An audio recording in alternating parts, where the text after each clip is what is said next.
حضرت عبداللہ بن عباس رضی اللہ تعالیٰ عنہ کہتے ہیں کہ نبی اکرم صلی اللہ علیہ وآلہ وسلم نے فرمایا، تمہارے لیے یہی گناہ کافی ہے کہ تم ہمیشہ جھگڑتے رہو۔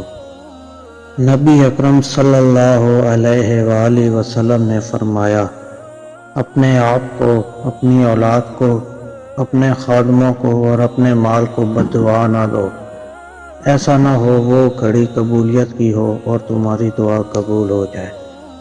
حضرت انس بن مالک رضی اللہ تعالیٰ عنہ کہتے ہیں، نبی اکرم صلی اللہ علیہ وآلہ وسلم نے فرمایا، تم لوگ اپنی اولاد کے ساتھ حسن سلوک کرو اور انہیں بہترین ادب سکھاؤ۔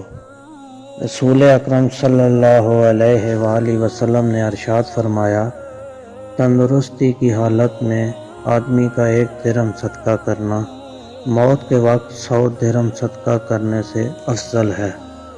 حضرت محمد صلی اللہ علیہ وآلہ وسلم نے ارشاد فرمایا، اپنے گھروں کو قبرستان نہ بناؤ، وہ گھر جس میں سورہ بقرہ پڑھی جاتی ہے اس میں شیطان داخل نہیں ہوتا۔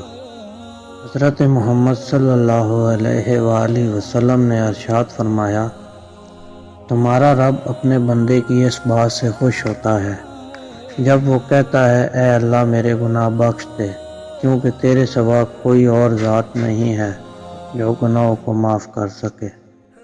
حضرت محمد صلی اللہ علیہ وآلہ وسلم نے فرمایا، قیامت اس وقت تک قائم نہیں ہوگی جب تک زمین میں اللہ اللہ کہنا ختم نہ ہو جائے۔